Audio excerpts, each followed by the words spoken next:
Alright, welcome back from that short break. And like I said, I'm not alone here. I have my second guest here. She is a legal associate lawyer at Advocacy Foundation for Justice, Ogunfowora Olajumoke. So let's get to meet you.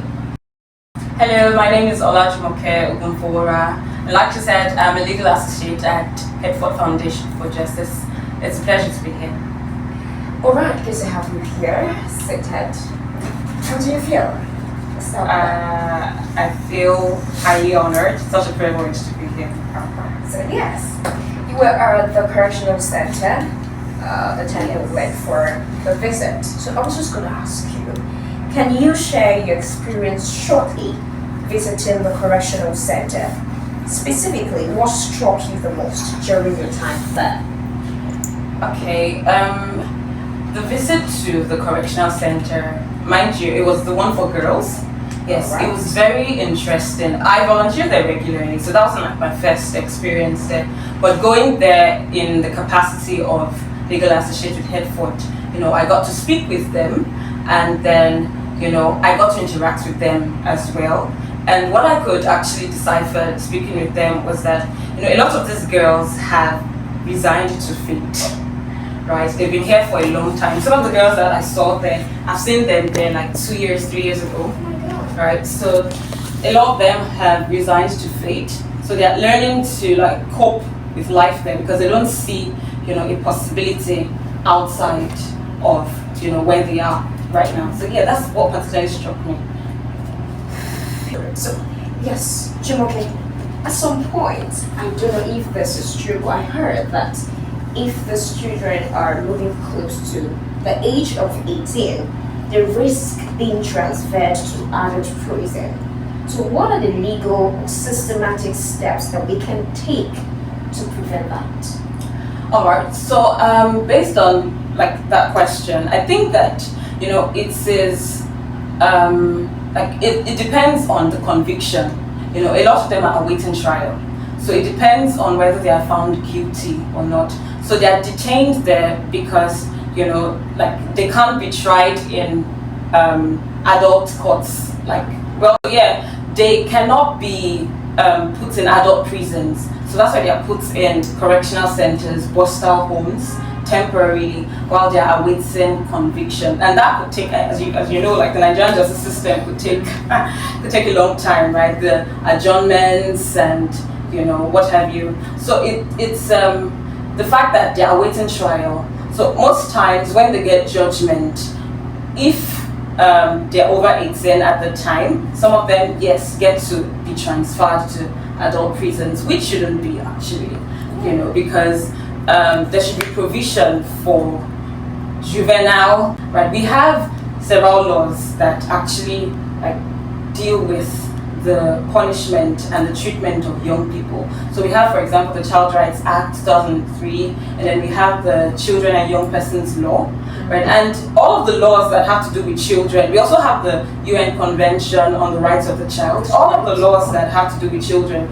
will tell you that the emphasis should be on rehabilitation, yes, not punitive measures, not, retribution, okay, you did this, you should pay for your crime. Most of them are children at the time they commit the crime, right? Or at the time they, act delinquently, right? They're children. So the law should emphasize rehabilitation, instead of incarceration. They should be reintegrated into society. The focus should be on reintegrating them into society. So that means that the emphasis should be on vocational training, counseling, right, and things like that. But I think that the Nigerian system tends to rely so much on, incarceration, imprisonment, as opposed to simple things like probation, community service, a reprimand, or, emphasizing the role of the family and the community in rehabilitating these young people. So ordinarily, the correctional center, detention should be the last resort. But, in Nigeria, most times that's the first thing. And that shouldn't be. Yeah, so that's Okay, you've really taken us through a rundown, but most importantly, you've been able to identify that the children being there without a day that they will leave, like your guest earlier said, because he was here, and he said that there's something that does to them mentally. So now that we know that it has an influence over them mentally, and we're also saying that knowing that they don't even know where to leave that place is another weight on them. Now, what do you think we can do to support their rehabilitation first?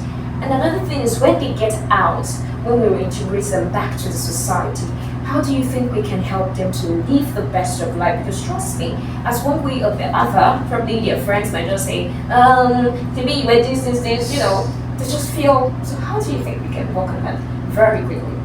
Okay, you know that the Correctional Center has two divisions. There's a special Correctional Center and there's the regular Children Correctional Center. So you have people that are in conflict with the law. You also have, those are the ones in the special center, but you also have children that are beyond parental control, or those that are in need of care and protection. For example, those that have run away from home, those that their parents particularly brought, saying that this child is a rebellious child, just keep them here. So there's a division, right?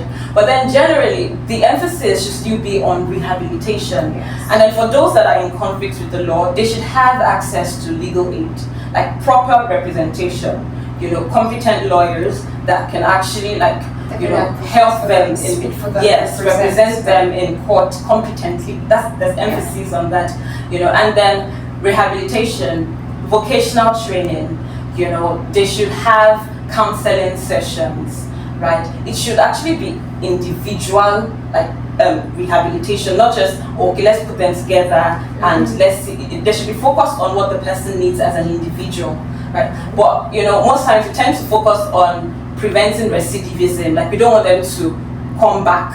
We don't want them to be repeat offenders. But that shouldn't be the focus, because it gets into their head that I'm already an offender. So everybody sees me as an offender already. But we should actually focus on helping them restore dignity.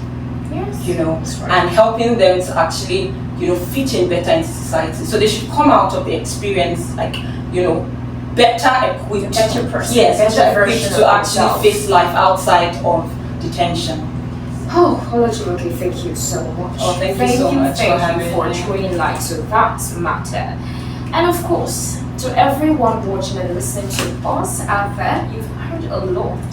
But I'm going to leave you with this. I want you to know that change starts first with awareness. And then it moves toward action. It grows into action.